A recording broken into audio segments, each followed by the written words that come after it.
یہ جس طرح انہوں نے الیکشن کا ایک اس کے لیے جتنے اقدامات کی، جو جتنا فاشسٹ رویہ رکھا، اور ان کی خواہش تھی کہ حکومت جو ہے نا مطلب تحریک انصاف کو ہر قسم کے الیکشن سے دور رکھے، اللہ نے کرم کیا، عوام نے جو ہے نا 8 فروری کو ایک اور فیصلہ دیا. تو کل جلسہ بھی ریفرینڈم ہوگا، لوگ نکلیں گے اور ایک تاریخ ساز جلسہ ہوگا انشاءاللہ. اسد صاحب، باقی جگہوں سے کس صوبے سے زیادہ عوام آ رہی ہے؟ پنجاب کی طرف سے زیادہ آ رہی ہے، سندھ کی طرف سے، یا کے پی کے کی طرف سے؟ کیونکہ کے پی کے میں تو آپ کی حکومت بھی ہے اور حکومت جی موبلائزیشن پورے پاکستان میں ہے ماشاءاللہ. لوگ بڑے عرصے سے جلسے کے لیے بےتاب تھے اور لوگوں کے اندر جوش و خروش بہت زیادہ ہے. لوگ اپنے پیسوں سے آئیں گے، اپنی گاڑیاں کریں گے اور اپنی مدد آپ کے تحت سب کچھ ہو رہا ہے. تو یہ ایک نئی تاریخ رقم ہو رہی ہے کہ ایک پاکستان میں ایک پہلی دفعہ ملک میں آئین کی اور قانون کی بالادستی کے لیے جنگ جاری ہے. عمران خان جو ہے نا اگر جیل میں ہے تو وہ اس لیے جیل میں ہے کہ وہ ملک کی ساورنٹی پہ کمپرومائز نہیں کرنا چاہتے. وہ چاہتے ہیں کہ پاکستان کی جو رسپیکٹ ہے، پاکستانیوں کی جو عزت ہے، وہ پوری دنیا میں برابری کی بنیاد پہ ہو. کوئی اس کو جو ہے نا غلام کو وہ نہ تسلیم کرے، بلکہ وہ عزت سے پوری دنیا میں پوری دنیا والی بات اسد صاحب آپ نے کر دی ہے. پوری دنیا والی بات آپ نے کر دی ہے. میں اس موضوع کی طرف بھی آؤں گی پوری دنیا میں، لیکن اس سے پہلے مجھے بتا دیجیے گا کل جلسے میں کتنی عوام ایکسپیکٹڈ ہے؟ کوئی نمبر ہے کوئی آپ کے ذہن میں کہ اتنے لوگ آنے والے ہیں یا اتنے لوگ آ رہے ہیں؟ ابھی میں گیا تھا تو ابھی بھی جلسہ کا بھرا ہوا تھا. آپ کی میڈیا ادھر تھی، آپ ان سے پوچھے تو مجھے تو جگہ جو بہت بڑی تھی، لیکن وہ بہت ہو جائے گی. اس کے لیے ایک تاریخ ساز جلسہ ہوگا، کامیاب جلسہ ہوگا انشاءاللہ. لاکھوں میں لوگ آئیں گے انشاءاللہ. ٹرسٹ ڈیفیسٹ دونوں سائڈ سے اسد صاحب. پی ٹی آئی کو لگتا ہے حکومت کہیں اینڈ ٹائم پر این او سی کینسل نہ کر دے، حکومت کو لگتا ہے کہیں پی ٹی آئی قانون ہاتھ میں نہ اٹھا لے، توڑ پھوڑ نہ کر لے. ایک تو یہ ٹرسٹ ڈیفیسٹ کیسے انشور کیا جائے کہ دونوں اطراف سے ٹوٹے نہ اور جلسہ کامیابی سے ہو جائے؟ دوسرا یہ کہ کوئی خدشہ ہے ابھی بھی کہ حکومت نہیں ہونے دے گی، جلسہ کینسل کر دے گی این او سی؟ دیکھیں سب سے پہلے بات تو یہ ہے کہ ہم نے این او سی لیا ہے، عدالت میں کے ذریعے ہم نے ایک آرڈر لے لیا ہے، قانونی تقاضے سارے پوری کیے ہیں. ہم پرامن طریقے سے پیسفلی اپنا جلسہ کریں گے. یہ ہمارا آئینی اور قانونی حق ہے کہ ہم جو ہے نا اپنا کانسٹیٹیوشنل رائٹ جو ہے نا وہ استعمال کریں. اگر کوئی روکے گا اور راستے میں رکاوٹ ڈالے گا تو وہ سمجھو کہ وہ جو ہے نا اگر کوئی راستے میں رکاوٹ ڈالے گا تو وہ سمجھو کہ وہ جو ہے نا قانون ہاتھ میں لے رہے ہیں، وہ قانون کی خلاف ورزی کر رہے ہیں. تو ہماری رد عمل کیا ہوگا اسد صاحب؟ اگر کوئی روکے گا تو رد عمل کیا ہوگا؟ جب دیکھے گا اس وقت دیکھیں گے، لیکن جلسہ کریں گے انشاءاللہ. جلسے سے کسی صورت میں پیچھے نہیں ہٹیں گے. یہ ہمارا آئینی قانونی حق ہے اور آلریڈی ہمیں ایک این او سی ملا ہے جو کہ انتظامیہ نے دیا اور عدالت کے آرڈر انسٹرکشن نے دیا. رائٹ. اچھا اسد صاحب، ابھی ذرا چلتے ہیں کیونکہ قانونی کچھ چیزیں ہوئی ہیں کل. ایک تو یہ کہ آبویسلی پبلک آرڈر کا قانون پاس ہوا، دوسرا یہ آج گزٹ میں بھی آ گیا. دوسرا یہ کہ ایک نیب کی ترمیم جس کے خلاف بانی پی ٹی آئی، جس کے خلاف P T I supreme court میں گئی ہوئی تھی، وہ بھی بحال ہو گئی ہے. اور اس کا فائدہ آج ہم نے دیکھا، کل بھی میں بات کر رہی تھی، آج بھی ہم نے دیکھا کہ باقاعدہ قانونی ٹیم نے 190 ملین پاؤنڈ کیس کے اندر یہ استدعا کی کہ ہم لوگوں کو اس قانون کے تحت بانی پاکستان تحریک انصاف کو ریلیف دیا جائے. اسد کیسر صاحب، اخلاقی طور پر، قانونی طور پر تو شاید یہ ٹھیک ہے بالکل، لیکن اخلاقی طور پر ٹھیک ہوگا کہ اس ہی قانون کی ترمیم کی مخالفت کرتے کرتے اب اسی قانون کی ترمیم سے فائدہ لیا جائے؟ میرے باپ سے پوچھتا ہوں، اگر قانون چینج ہو گیا وہ اگر سزا ہوگی تو قانون کی تحت، ہم تو اس قانون کے خلاف ہیں اور اس کے خلاف کیسے. لیکن اگر ایک قانون بن گیا تو ڈیفینیٹلی فیصلہ تو قانون کے مطابق ہوگا، جو بھی قانون ہے، جیسے بھی قانون ہے. تو اس لیے یعنی ہم تو چاہ رہے تھے کہ کسی کے ساتھ رعایت نہ ہو اور اوپن جو بھی وائٹ کالر کرائم میں جو ہے نا ملوث ہے اس کے خلاف مؤثر کردار ادا کر سکے. لیکن چونکہ پارلیمنٹ نے قانون چینج کیا، پھر سپریم کورٹ نے اس کو انڈورس کیا، تو قانون کے مطابق پھر خان صاحب کا بنتا ہے کہ جو بھی قانون ہے اس کے مطابق جو ہے نا اس کو انصاف ملے.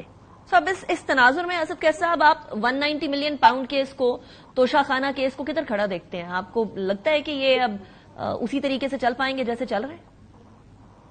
میرے خیال میں پا رہے ہیں دونوں. ابھی میں تو قانونی کوئی وکیل نہیں ہوں، لیگل بیک گراؤنڈ نہیں ہے، لیکن جو ایک عام آدمی کی حیثیت سے، کامندر کی حیثیت سے وہ بھی ہم دیکھ رہے ہیں، تو ابھی اس پہ کوئی گنجائش نہیں ہے. اور مجھے امید ہے ابھی جو دیکھو عزت اور ذلت اللہ دیتا ہے، یہ منصوبے بناتے ہیں اللہ تعالیٰ اس منصوبے میں سے اس کو خود گیر لیتے ہیں. تو ایک فیصلہ اللہ کرتا ہے، ایک انسان کرتے ہیں. جب انسان پھر غون بن جاتے ہیں تو اللہ تعالیٰ کوئی بھوسا نکال لیتا ہے. تو اللہ تعالیٰ نے جو ہے نا کوئی نکالا ہے کہ ظلم کو اور جبر کو اور اس پر غونیت کو کا خاتمہ ہوگا انشاءاللہ. اچھا اسد کیس صاحب، آج تبدیلیاں ہوئی ہیں پی ٹی آئی میں کچھ. عمر ایوب صاحب کا استعفیٰ قبول ہو گیا، ان کی بجائے سلمان اکرم راجہ صاحب آ گئے. ان تبدیلیوں کی کوئی خاص وجہ ہے؟ کوئی سیاسی پارلیمانی پارٹی کے ایشوز، پارلیمنٹری ایشوز جب اکٹھے ہو رہے تھے کوئی ڈیفیشنسی رہ گئی تھی، کوئی مسئلہ ہو رہا تھا، کوئی پرابلم تھا؟ یہ تبدیلیاں کیوں سڈنلی؟ نہیں، عمر ایوب صاحب جو ہے نا وہ برڈن تھے. اس نے خود کہا کہ ایک تو میرے اوپر بہت کیسز ہیں، میں عدالت میں بھگت رہا ہوں، دوسرے جو ہے نا پارلیمانی جو اپوزیشن لیڈر اس کی بہت زیادہ ذمہ داری ہے، پھر سیکرٹری جنرل ہے، تو وہ اس سے ہو نہیں پا رہا تھا. تو ایک دفعہ تو ان کی ریزگنیشن کو انہوں نے نہیں مانا، تو ابھی اس نے کہا کہ میرے وہ نہیں ہے، میں کر نہیں سک رہا. تو اس کی وجہ سے جو ہے نا سلمان اکرم راجہ بہت اچھی چوائس ہے، ایک اچھا وکیل ہے، ایک اچھا صرف ایک اچھا وکیل نہیں ہے بلکہ ایک آنیسٹ اینڈ بہت ووکل پرسنالٹی ہے. تو ہم امید رکھتے ہیں کہ اس سے جو ہے نا تحریک انصاف کو موبلائز کرنے میں اور اس تحریک کو کامیاب کرنے میں وہ اپنا بھرپور کردار ادا کریں گے. اسد صاحب ایک اور چہم گوئی چل رہی ہے اور وہ ہے رؤف حسن صاحب سے بھی عہدہ ان کا واپس لے لیا جائے گا، اس میں صداقت ہے؟ نہیں، اس کو تو ایک اور بڑی رسپانسبلٹی دی جا رہی ہے تاکہ آئندہ حکومت کے لیے تھنک ٹینک کی جو رسپانسبلٹی ہے اس کو جو ہے نا وہ کیا جائے، ابھی سے اس کے لیے تیاری ہو جائے. اس کی کیپیسٹی بہت اچھا ہے، باقی مجھے پتہ نہیں ہے کہ وہ کیا آگے ہو رہا ہے. تو آپ نے بڑی امپورٹنٹ بات کہی ہے اسد صاحب. تو اس کا مطلب یہ ہے کہ وہ پارٹی کے جو اسپوکس پرسن کے طور پر ہیں وہ پھر نہیں رہیں گے، یعنی جو ابھی عہدہ ہے ان کا وہ عہدے سے ہٹ جائیں گے؟ نہیں، میں یہ نہیں کہتا کہ وہ نہیں رہیں گے، چونکہ وہ آپ کو پتا ہے کہ بہت بڑا ٹیکنیکریٹ ہے اور اس کی یہ کیپیبلٹی اور کیپیسٹی اور ایز اے انفارمیشن سیٹ تو اس کی خدمات جو ہے نا قابل تحسین ہے. اس نے ٹریمنڈس ایفرٹس کی اور بہت اچھی طریقے سے مشکل وقت میں جو یہ اپنی ڈیوٹی ہے وہ چلا رہے ہیں.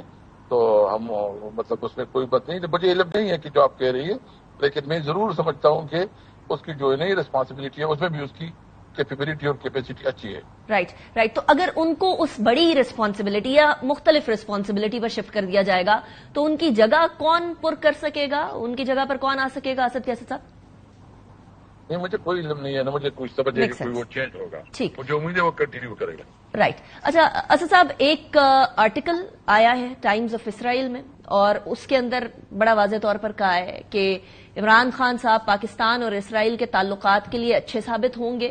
انہوں نے کہیں کوئی کانٹیکٹ بھی کیا ہے کہ اگر وہ آئے، جیل سے باہر نکل آئے تو somehow the other he'll be good Israel اور پاکستان کے تعلقات کے لیے.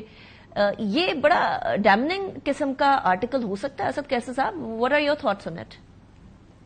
نہیں، مجھے تو نہیں آ رہی کہ آرٹیکل آیا جہاں بھی آیا ہے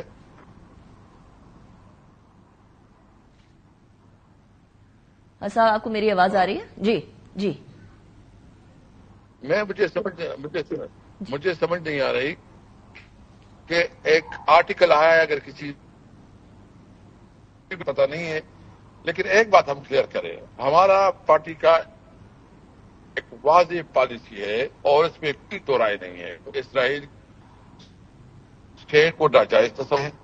ہم اسرائیل جو سمجھتے ہیں کہ پاکستان کسی طور پر جو ہے نا اسرائیل کو تسلیم کرنے کا سوچ نہیں سکتا، اور ہم نے ہمیشہ اس کے اوپر جو ہے نا اپنے موقع بالکل واضح کیے. اور عمران جب پرائم منسٹر اس نے یو این میں بھی اپنا موقع بالکل واضح اور کیٹیگریکلی کہا ہے.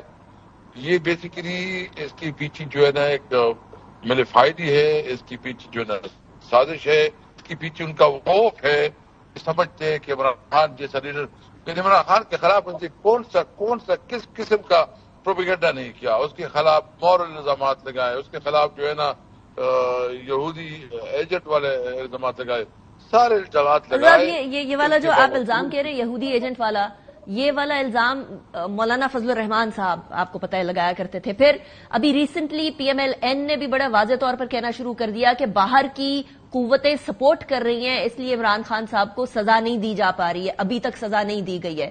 اس کے ساتھ ساتھ پھر وہ آپریشن گولڈ سمتھ کی باتیں ہونا شروع ہو گئیں، اور اب یہ وہیں سے آرٹیکل آ گیا. تو آپ اس کو کیسے ڈسپیل کریں گے؟ نہیں، اس کی تو ہمیں کوئی پرواہ اس لیے نہیں کہ یہ پرانی ان کی دعا ہے.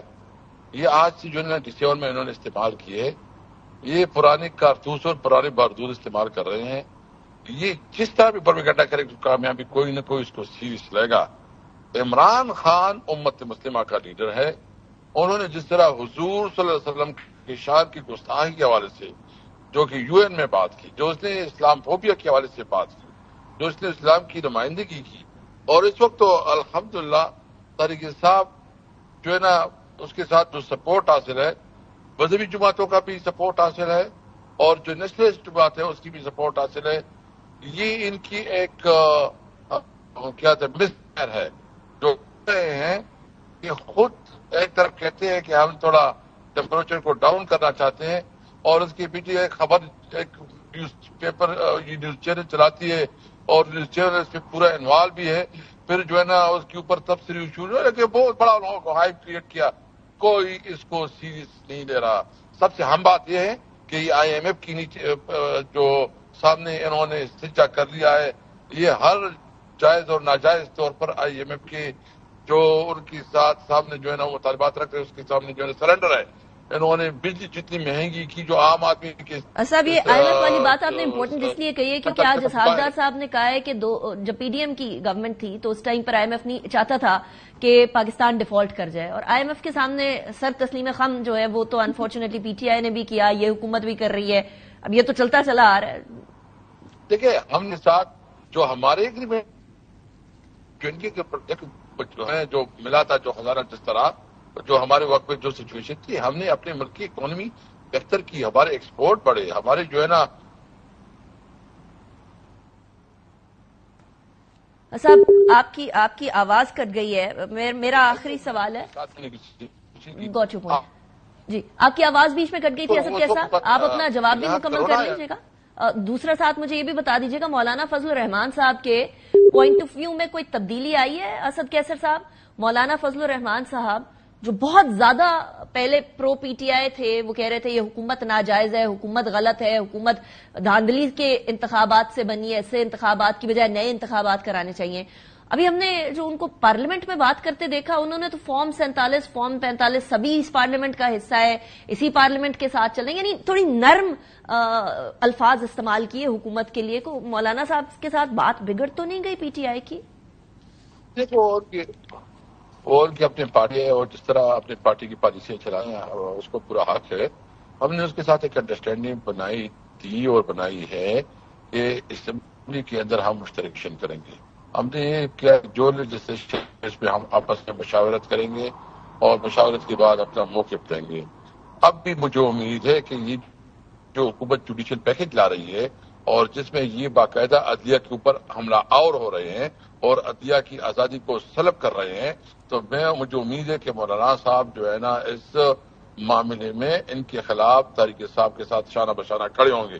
میں یہ امید رکھتا ہوں کیونکہ یہ ہماری رسپانسبلٹی ہے، اور میں یہ بھی امید رکھتا ہوں کہ تمام بار سچویشن عدلیہ کے ساتھ کھڑے ہوں گے، کیونکہ یہ زور زبردستی سے ہمارے ایم این ایس کو دھمکیاں دی جا رہی ہے، بھی ان کو جو ہے نا لالچ دیا جا رہا ہے، مختلف طریقے سے قائل کیا جا کہ وہ جو ہے ووٹ دے، یعنی وہ الیکشن نہیں کروا رہے، یہ قانون نہیں بنا رہے، یہ بدماشی کر رہے ہیں. اسد صاحب آپ امید کرتے ہیں مولانا صاحب سے، زبردستی کروا رہے ہیں، آپ امید کرتے ہیں مولانا صاحب سے کہ وہ آپ کے شانہ بشانہ کھڑے ہوں، کل کھڑے ہوں گے وہ آپ کے ساتھ جلسہ گاہ میں ہوں گے، جلسے میں شمولیت ہوگی ان کی، باقی آئین تحریک تحفظ آئین کی باقی جماعتیں تو ہوں گی، لیکن in itself J U I اور مولانا صاحب ہوں گے؟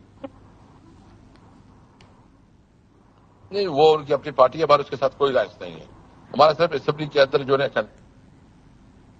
اس کے اوپر چلیں گے. لیکن مجھے ہے کہ اگر یہ عدلیہ پہ مجھے صرف مولانا سے یہ امید ہے کہ اگر عدلیہ کے اوپر یہ وار کرتے ہیں اور جو عدلیہ کے اندر جو اس کی آزادی اس کو سلب کرنے کے لیے میں امید رکھتا ہوں کہ وہ جو ہے نا اس معاملے میں ہم ساتھ کھڑے ہوں گے, ہم ان کی ایک ساتھ ہوں گے اور اس بل کو ہمارے صورت میں روکیں گے. رائٹ اسد کیسر صاحب, thank you very much for joining me in the programme. زحمت دیتے رہیں گے, بریک کی طرف جانے, بریک کے بعد واپس آئیں گے. مفتاح اسماعیل صاحب ہمارے ساتھ موجود ہوں گے. ملک کی اکانومی میں بہتر آشاریے لانگ ٹرم بہتری کی طرف اشارہ کر رہے ہیں یا نہیں, اس بارے میں بات کریں گے بریک کے بعد. Welcome back after break. جب حکومت شروع ہوئی تو فروری میں 23% انفلیشن کا ریٹ تھا, جو کہ بڑھتا 38% تک جا پہنچا, اور عوام کی اکانومی کی صورتحال دیکھ کر, مہنگائی کی بڑھتی ہوئی شرح دیکھ کر جان پر بن آئی. اب اللہ اللہ کر کے معاملہ بہتری کی طرف گیا اور ایٹ لاسٹ سنگل ڈیجٹ کے اندر آ گئی ہے انفلیشن, 9.6% پہ آ گئی ہے. حکومت نے یہ جو کنٹرول کیا ہے یہ کب تک کا کنٹرول ہے, ٹیمپرری یا پرماننٹ ہے, اس حوالے سے بھی بات کریں گے. ہمارے ساتھ مفتاح اسماعیل صاحب موجود ہیں. بہت شکریہ مفتاح صاحب. Before I come to you, میں نے اسحاق ڈار صاحب کی ایک اسٹیٹمنٹ آپ کو سنوانی ہے جو کہ پی ڈی ایم دور کے حوالے سے وہ IMF کے اوپر ایک بہت بڑا الزام لگا رہے ہیں. سنیں. آپ کو یاد ہوگا پچھلے سال تک ایک 16 مہینے کی حکومت تھی, میں نے لاسٹ ایئر 11.5 ملین میں اس کا حصہ تھا, تو ہمارا ریویو کر رہے تھے. کیوں نہیں کر رہے تھے؟ Believe me, my assessment is they wanted Pakistan کو ڈیفالٹ. مفتاح اسماعیل صاحب, آپ بلیو کرتے ہیں کہ IMF جو ہے وہ پاکستان کو ڈیفالٹ کرتا ہوا دیکھنا چاہتا تھا پی ڈی ایم کی گورنمنٹ میں لاسٹ؟ نہیں, IMF کبھی بھی نہیں چاہتا تھا کہ پاکستان ڈیفالٹ کر جائے. اس وقت بھی یہ بات ہوئی تھی جب ڈار صاحب وزیر خزانہ تھے, اور جب یہ نہیں ہو رہا تھا کہ کوئی نیوکلیئر ایسٹس کی بات کر رہے ہیں وہ اور دیگر چیزوں کی بات کر رہے ہیں. IMF understands Pakistan really well. اگر نیوکلیئر ایسٹس کی خدا نہ خواستہ کوئی بات کرتا ہے تو وہ فائنانس منسٹر سے بات نہیں کری جاتی, اور نہ انہوں نے کبھی بات کی ہے. اور جب پرائم منسٹر پاکستان جون میں غالباً گئے تھے شہباز شریف صاحب پیرس, تو 1 دن یا 2 دن کے اندر وہ IMF سے نیگوشیٹ کمپلیٹ کر لی تھی انہوں نے.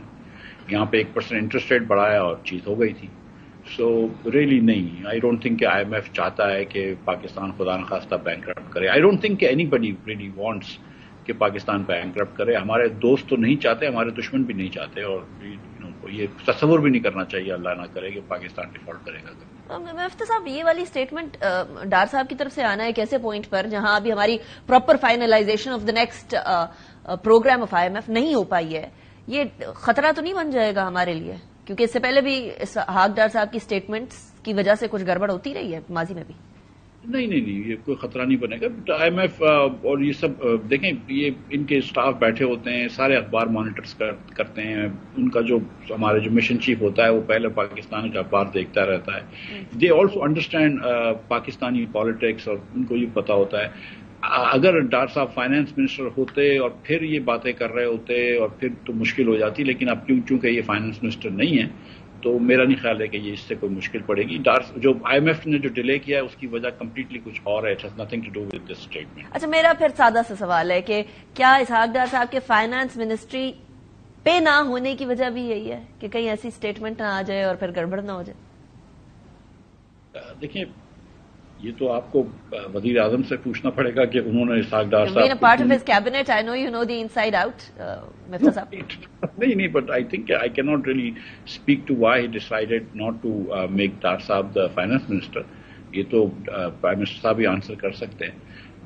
اور یہ دیکھیں, اسٹیٹمنٹس سیاسی قسم کے اسٹیٹمنٹس IMF کے خلاف بہت سارے لوگ دیتے ہیں. اس سے میرا نہیں خیال ہے کہ IMF کا ریئل پروگرام چینج ہوتا ہے. لیکن اگر آپ پروگرام پہ عمل کر رہے ہیں, نہیں کر رہے, اگر آپ نے ڈالر کو روک کے رکھا ہوا ہے, اسٹیٹ بینک کے اندر آپ ڈالر کو ٹریڈ نہیں ہونے دے رہے, دیگر چیزیں کر رہے ہیں, اس سے فرق پڑتا ہے. اور میرے خیال سے لاسٹ ٹائم ان چیزوں سے فرق پڑا تھا. اس کے بعد ہم نے دیکھا کہ فروری, مارچ, اپریل, مئی میں پاکستان میں بہت بڑا تیز انفلیشن رہا 35%. اور پھر پرائم منسٹر نے اگست میں اور اپریل میں, جون میں جا کے پروگرام کر لیا. But so I don't think, I don't know the reason, but I don't think statements like this make a difference. Hopefully not. Hopefully not, yes. لیکن اب ایک اور ایشو جو ہم لوگوں کو نظر آ رہا ہے وہ تو پازیٹیو آؤٹ لک دے رہے ہیں مفتی صاحب, جسٹ گائیڈ اس تھرو کہ واقعی میں پازیٹیو آؤٹ لک ہے یا نہیں. انفلیشن ڈاؤن آ گئی ہے, انٹرسٹ ریٹ لو کرنے کے امکانات بہت قوی ہوتے چلے جا رہے ہیں, اور انفلیشن پچھلے تقریباً 38 جو ہے وہ ماہ کی سب سے لوئسٹ پر آ گئی ہے, in single digit as well. کیا یہ لانگ ٹرم ریلیف کا ایک جھلک ہے یا یہ شارٹ ٹرم ایشو ہے؟ نہیں, میں سمجھتا ہوں کہ یہ ریئل ڈفرنس ہے. دیکھیں, دسمبر 2021 میں $71 کی پرائس تھی تیل کی, جو بین الاقوامی پرائس جو برینڈ آئل کی ہوتی ہے $71 دسمبر 21 میں تھی. اس کے بعد سے آئل کی پرائسز اوپر رہی ہیں. جب پی ڈی ایم کی حکومت آئی ہے, اس وقت یوکرین اور رشیا کی جنگ ہوئی, آئل کی پرائسز $105-108 کی ہو گئی تھی. جب آئل مہنگا ہوتا ہے تو پاکستان میں, انٹرنیشنل آئل مہنگا ہوتا ہے تو پاکستان میں پیٹرول مہنگا کرنا پڑتا ہے, ڈیزل مہنگا کرنا پڑتا ہے, ان سے پھر باقی ڈاؤن اسٹریم مہنگائی ہوتی ہے. اب کیونکہ سستا ہو رہا ہے تو اس سے سستائی ہوئی ہے, اور آپ نے دیکھا ہے کہ 9% یا 9.5% انٹرسٹ ریٹ ہو گیا ہے, انفلیشن ریٹ ہو گیا ہے. اور اس میں ظاہر ہے کہ بجلی کی قیمتیں بہت حکومت نے بڑھا دی ہیں, گیس کی قیمتیں بہت بڑھا دی ہیں. وہ ان افورڈیبلٹی ابھی بھی ہے, اور جب ہم کہہ رہے ہیں کہ انفلیشن کم ہو گیا تو ہم یہ نہیں کہہ رہے کہ پرائسز کم ہو گئی ہیں, ہم یہ کہہ رہے ہیں کہ پرائسز کی بڑھنے کی سپیڈ کم ہو گئی ہے.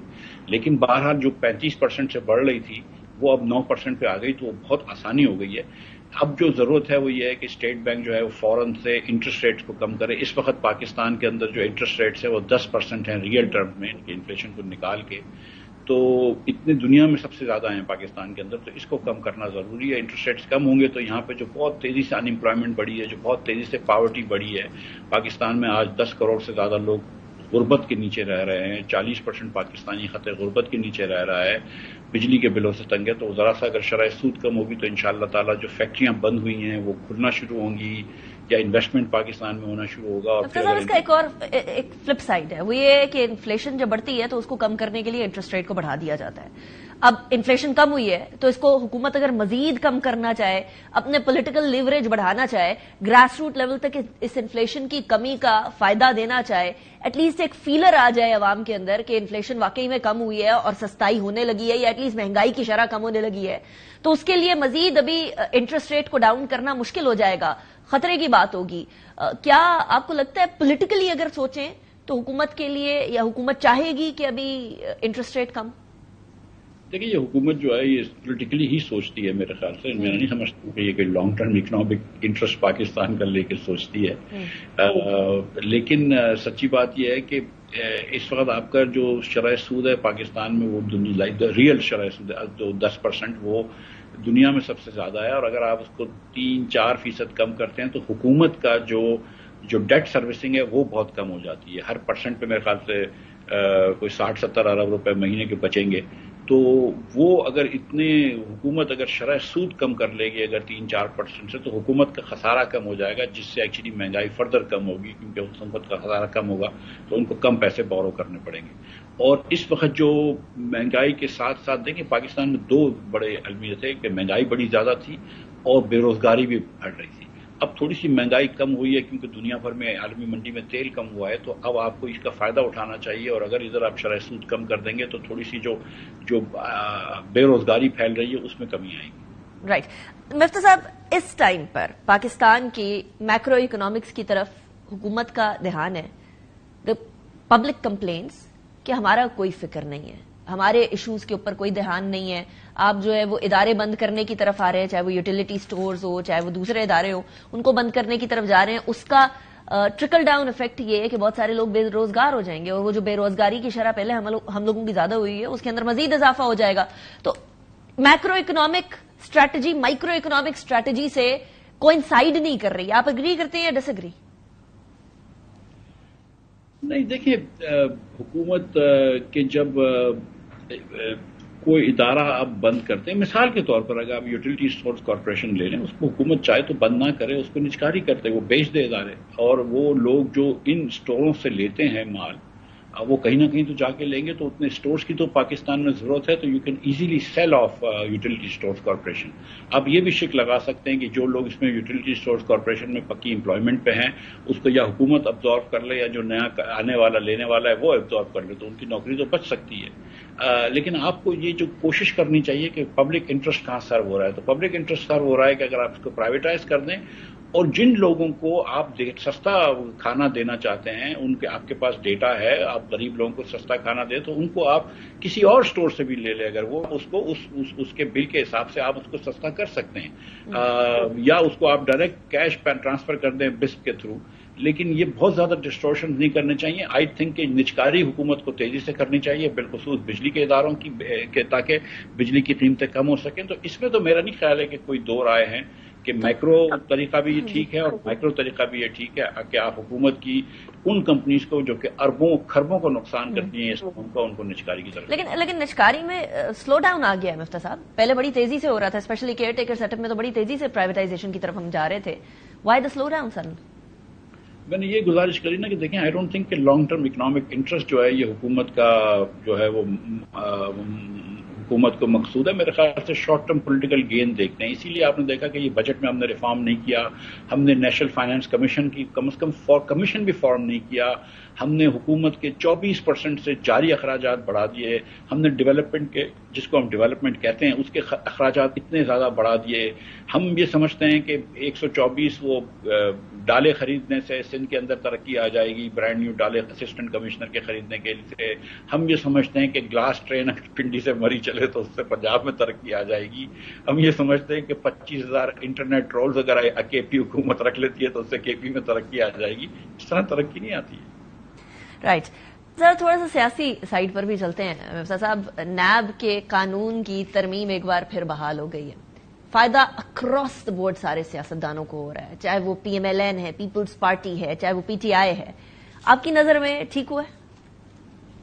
میری نظر میں تو نیب ہونا ہی نہیں چاہیے, اور اس کا فائدہ سیاستدانوں کو نہیں ہوا ہے, اس کا صرف ملک کو نقصان تھا. نیب کا نیب جو پرویز مشرف صاحب نے بنائی تھی تو اس کا مقصد پہلے دن سے سیاسی وفاداریاں چینج کرنا تھا, اور وہ آج تک سیاسی وفاداریاں چینج کرنے کے لیے کام آیا. جب مجھ کو اور شاہد عباسی کو جیل میں ڈالا تھا یہ بات طے شدہ ہے, اور مجھے یہ کنفرم بات ہے کہ اس وقت عمران خان صاحب کو ان کے وزراؤں نے کہا تھا, جس میں اٹارنی جنرل بھی شامل تھے اس میٹنگ میں, فواد چودھری بھی شامل تھے, کہ مفتاح اسماعیل, احسن اقبال اور شاہد عباسی کے اوپر کوئی کیس نہیں ہے. تو عمران صاحب نے کہا تھا کہ یہ میری سیاست کے اوپر فرق پڑے گا, میری بیانیہ خراب ہو جائے گا اگر میں ان کو چھوڑ دوں گا.